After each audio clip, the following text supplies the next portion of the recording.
o Aquicultura, espaço semanal para a divulgação das boas práticas e inovações na produção de pescados no Brasil. No programa de hoje, vamos falar sobre as perspectivas de crescimento da produção de tilápia no país. A expectativa é de que, em 20 anos, o Brasil seja o maior produtor de tilápia do mundo. E o especialista convidado para abordar o tema é o presidente executivo da Associação Brasileira da Piscicultura, Peixe BR, Francisco Medeiros. Seja bem-vindo ao nosso programa, Francisco. Eu fico bastante agradecido por essa participação, porque é um assunto interessante e é um negócio melhor ainda para o agro brasileiro. Isso mesmo, então vamos iniciar o nosso bate-papo. O que tem tornado a piscicultura nacional tão promissora, inclusive com um crescimento maior do que outras proteínas animais? Exatamente. A piscicultura brasileira ela tem dois segmentos bastante específicos. Um segmento de peixes nativo, que é capitaneado pelo peixe tambaqui, e o setor de tilápia. E são bem distintos. O setor de peixes nativo está estabilizado nos últimos 4 anos no Brasil, e o setor de tilápia tem tido um crescimento médio de 2 dígitos, por características totalmente distintas e principalmente relacionada ao mercado nacional e ao mercado internacional.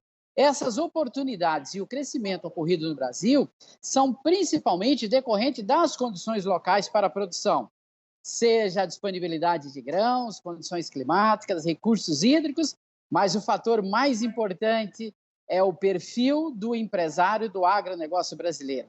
Ele é especialista em grãos, especialista nas outras proteínas, suíno, aves e bovinos, e agora está vindo muito forte para a tilapicultura. Francisco, e quais são as regiões no nosso país tradicionais na produção de tilápia? Pode falar dos estados, as diferenças climáticas e por que cada uma tem determinada peculiaridade que interfere na produtividade desse peixe? Bom, de longe o maior produtor é o estado do Paraná. Não significa que seja o melhor ambiente para se criar tilápia no Brasil. Ambiente condições ambientais, de temperatura, disponibilidade hídrica. O que o estado do Paraná fez foi exatamente fazer o dever de casa, que é criar um ambiente de segurança jurídica, ambiental e tributária. Esse é o principal fator de desenvolvimento. Então, nós temos o Paraná disparado, o maior produtor, nós temos o estado de São Paulo em segundo, e aí nós temos o que nós chamamos de estados emergentes. São estados que regulamentaram a atividade, fizeram políticas de atração para o negócio, tipo Mato Grosso do Sul, que hoje é um dos estados que tem a melhor política para a implantação de grandes projetos.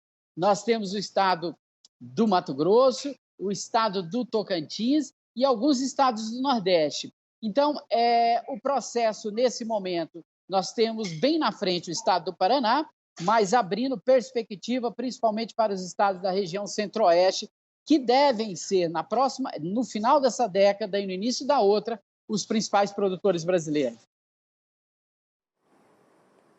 Muitas expectativas, então, para os próximos 20 anos e o Paraná servindo de exemplo para o restante do país. E o objetivo é que todos os estados aprendam, né, tenham essa referência para aumentar a produtividade e a gente realizar esse sonho de ser o maior produtor do mundo. E de que forma a Associação Brasileira da Piscicultura tem contribuído para fomentar e defender a cadeia produtiva de peixes cultivados no Brasil, em especial a tilápia?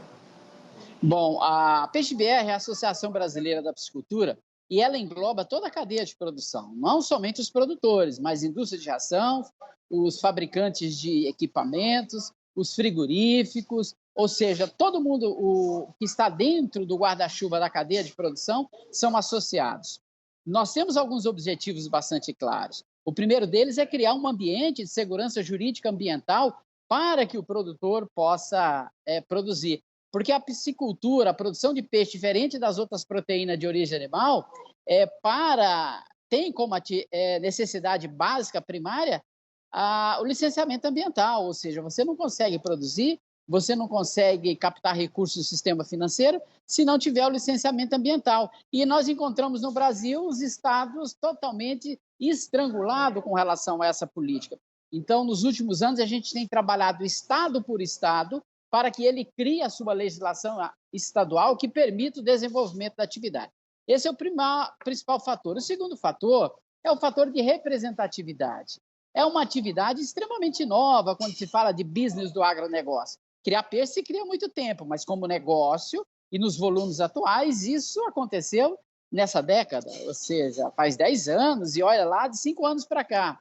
Então, é muito novo e nós precisamos criar as bases de representatividade, principalmente para questões de regulação nos governos estaduais e no governo federal.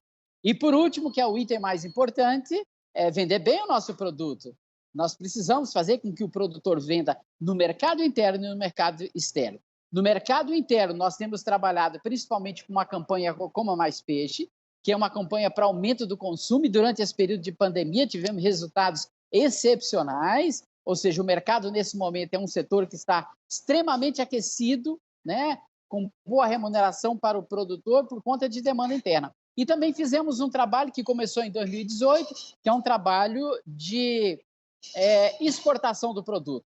Então, nós implantamos o drawback da tilápia, que é uma política do governo federal, de quem produz tilápia para exportação, ele é desonerado de impostos federais na cadeia de insumos, ou seja, ele compra ração sem impostos federais, ele compra embalagem sem impostos federais, ele compra vacina sem impostos federais. É como se a propriedade fosse uma grande zona franca para a produção.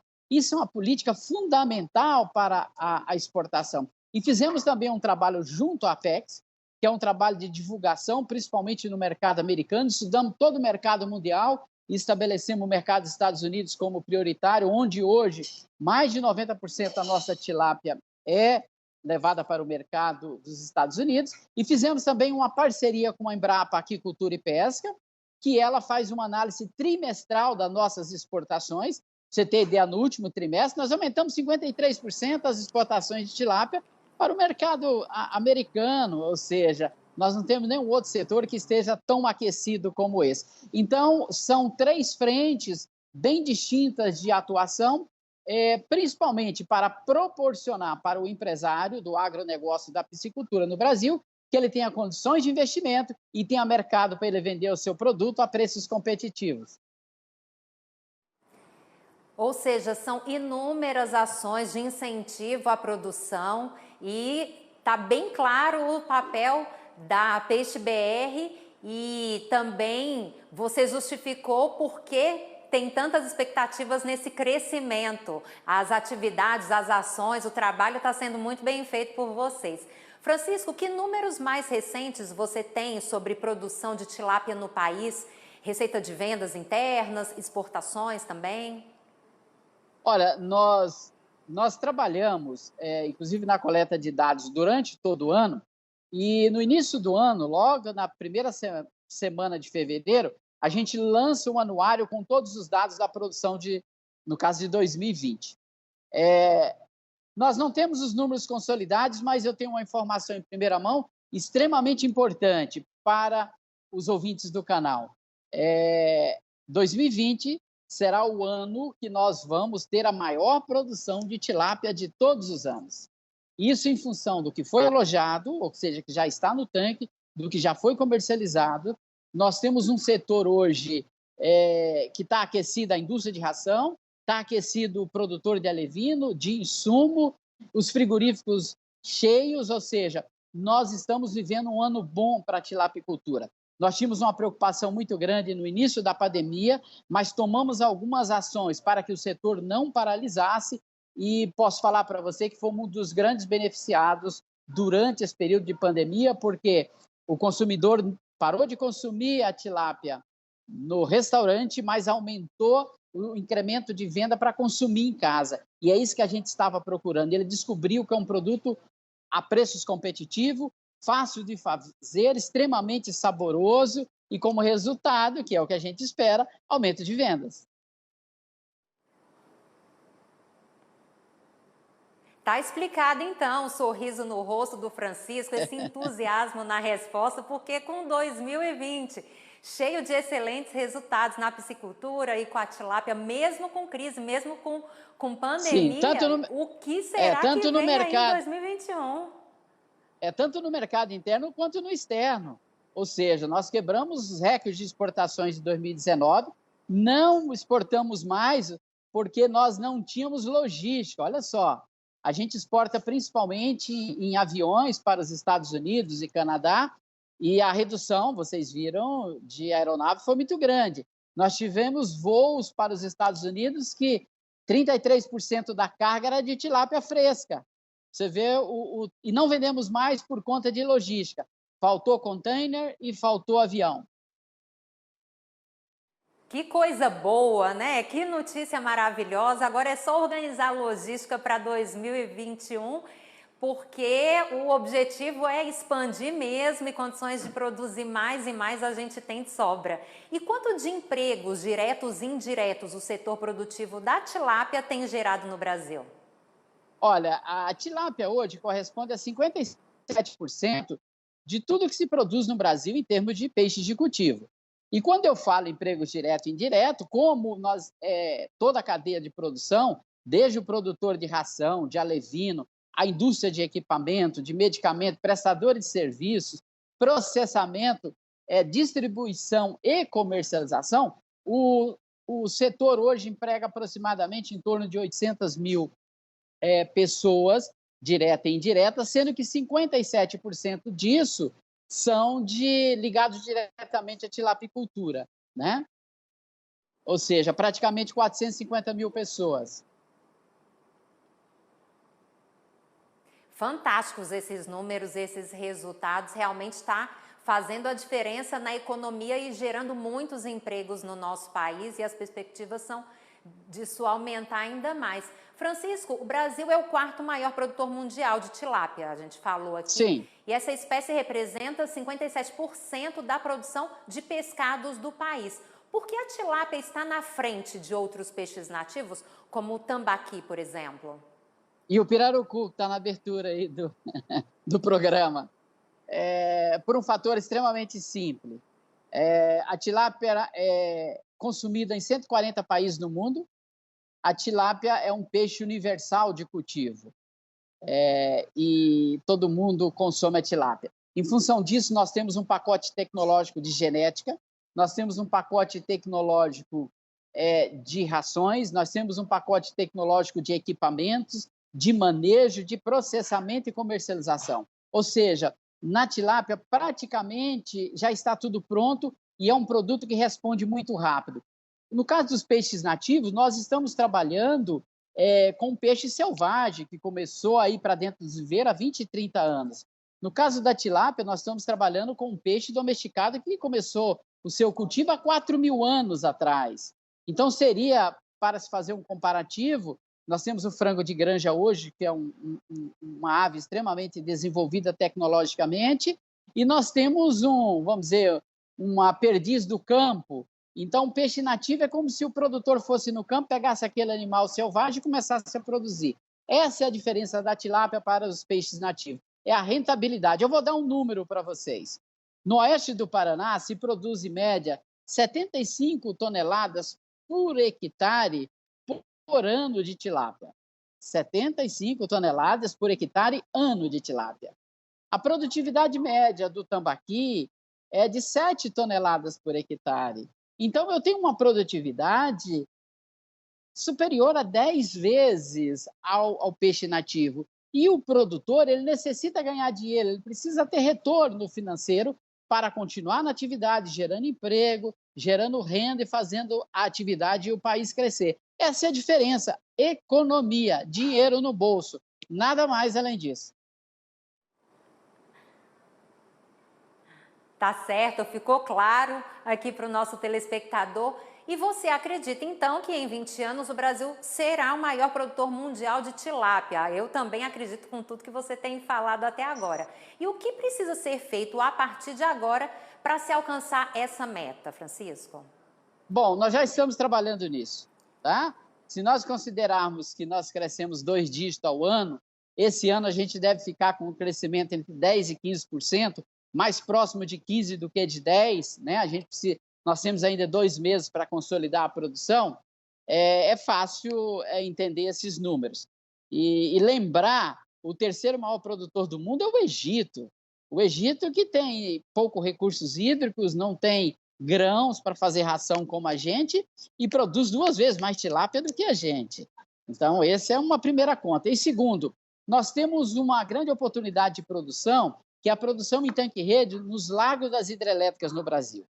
Até no início desse ano, nós tínhamos uma legislação extremamente engessada com relação ao empresário solicitar do governo federal a cessão para produzir peixe nesse ambiente. E agora, com a atuação de todo o setor, nós fizemos uma modificação na lei esse ano no Congresso e que permite que o processo tenha mais celeridade. Só para você ter ideia, atualmente existem solicitações no Ministério da Agricultura em Brasília para produzir mais de 2 milhões de toneladas somente nos lagos das hidrelétricas. Então, assim, nós estamos muito próximos de alcançar isso, por isso que quando a gente trabalha a questão da segurança jurídica, do marco regulatório, é exatamente para dar condições para que o empresário possa atuar. Nós temos mais de 5 milhões de hectares em lago de hidrelétrica, cuja legislação, um processo demorava de 7 a 10 anos para o empresário conseguir sua licença. A gente espera agora que isso diminua para 1 ano e meio no máximo, e possamos dar essa alavancada. Então, nós temos mais um problema de marco regulatório interno do que efetivamente de empreendedores, de dinheiro e de oportunidades para a produção. Mas eu acredito que o MAPA esteja atento à necessidade que vocês têm desse marco regulatório e se empenhe mais e mais daqui para frente para abrir esses caminhos e viabilizar ainda mais o sucesso do trabalho de vocês. Vamos destacar aqui, Francisco, que você participou recentemente do Encontro Noruega-Brasil de Aquicultura, que teve o apoio de instituições públicas e privadas de ambos os países. Quais foram os pontos de destaque nos painéis e diálogos promovidos? Olha, esse é um trabalho da PeixeBR que se iniciou há 4 anos atrás.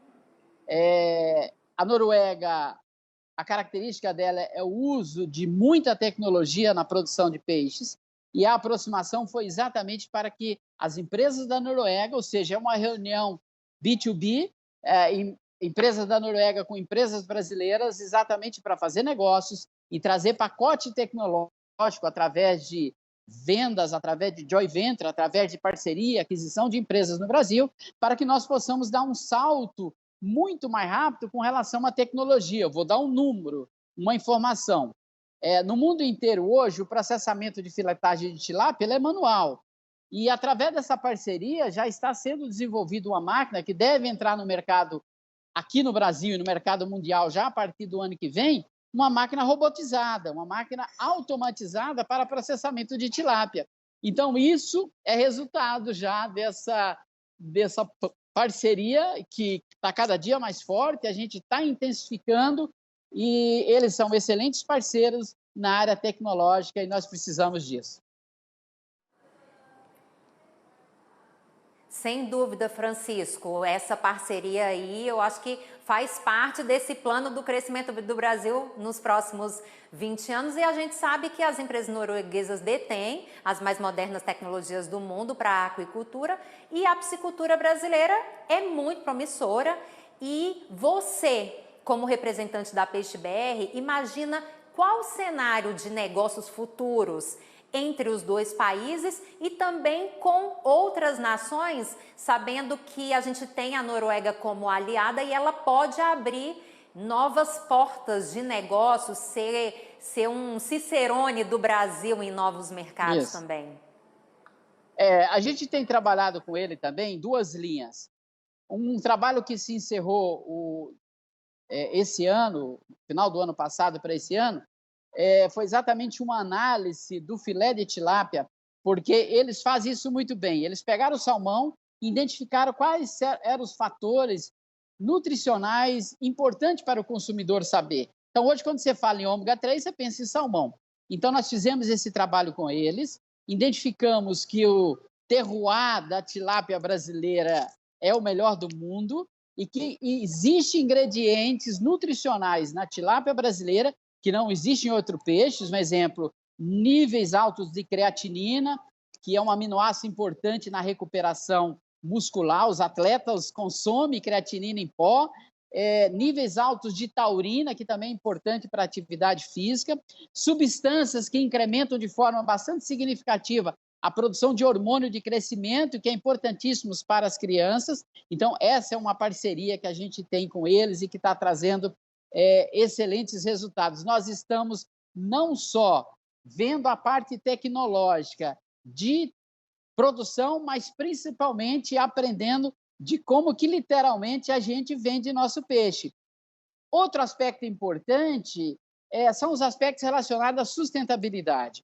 Então, nós temos um projeto com a Nofima, que é uma agência da Noruega, que é exatamente demonstrando o tão sustentável que é a piscicultura brasileira, e isso é um excelente cartão postal para que nós possamos vender o nosso peixe para o mundo todo com uma chancela de parceiros como eles.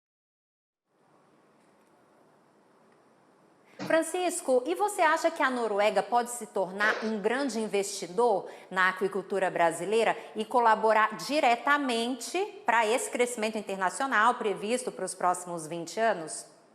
Olha, nós temos dois tipos de investimentos.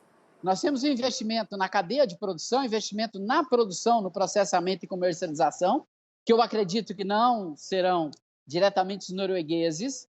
Eles serão grandes investidores na área tecnológica, genética, medicamentos, equipamentos, isso eu acredito. Mas na área de produção, a gente já está verificando nesse momento, são os fundos de investimentos.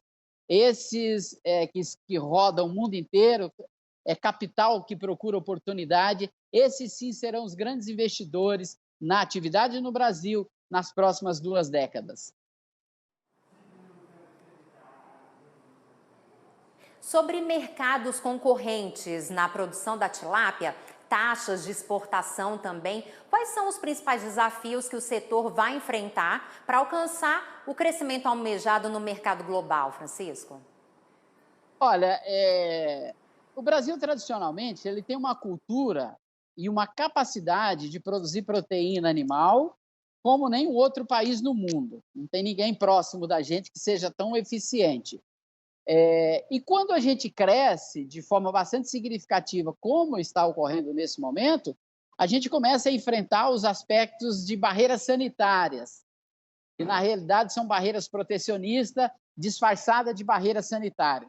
Por isso que hoje a Peixe-BR, nós já estamos trabalhando juntamente com o MAPO, com a Secretaria de Defesa Agropecuária, na implantação de um robusto programa de sanidade aquícola no Brasil, exatamente nos preparando para esses desafios futuros que nós teremos no mercado internacional. Com relação à qualidade do produto, a gente não tem problema nenhum. Então, nós temos 2 frentes importantes que já estamos lidando agora.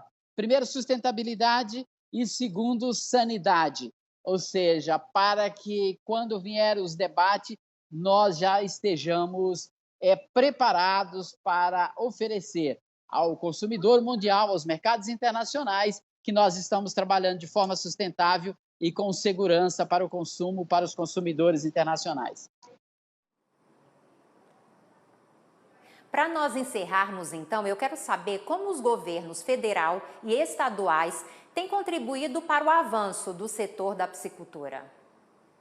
Olha, no caso dos governos estaduais, a grande dificuldade que nós temos hoje é que, depois da Lei Complementar 140, o licenciamento ambiental foi transferido integralmente para os estados. E os estados não estavam preparados para lidar com a piscicultura. Então, quando nós observamos o Paraná, que produz 2 vezes mais do que o segundo maior produtor, que é São Paulo, é porque o Paraná foi o primeiro que despertou e fez uma legislação extremamente agressiva. Então, hoje, o desafio são os estados terem uma legislação que atenda o setor produtivo. Alguns governadores, alguns dirigentes não enxergam isso. E isso tem dado um trabalho muito grande para a Peixe-BR. Nesse ano de 2020, nós incluímos no rol dos estados com legislações competitivas o estado do Mato Grosso e o estado do Tocantins. Foi um trabalho longo, um trabalho de mais de 2 anos, mas que colhemos resultado.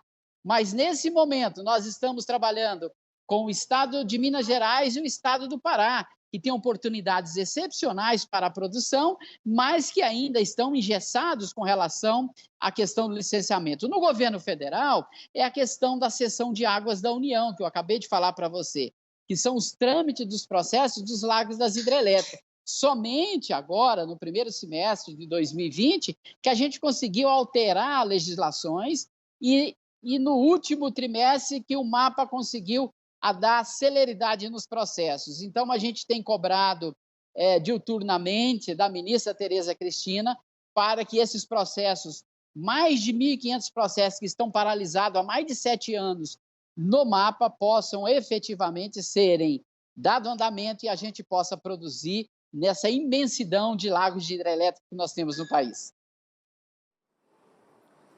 Muito obrigada pela entrevista, Francisco Medeiros, presidente executivo da Associação Brasileira da Piscicultura Peixe BR. Foi muito prazeroso conversar, ouvir tudo que você falou aí de ações do setor, da entidade também, seu ânimo, seu entusiasmo. E eu tenho certeza que a gente vai conquistar essa vitória em 20 anos ou até antes. Ou até antes, exatamente. Eu que agradeço a oportunidade, fica aqui o recado. Coma mais peixe de cultivo, porque é saboroso e é sustentável. O Aquicultura termina agora. Obrigada pela sua companhia. Você pode rever este programa no canal do AgroMais no YouTube. Continue acompanhando o nosso canal dedicado 24 horas ao agronegócio. A gente se vê por aqui. Até a próxima!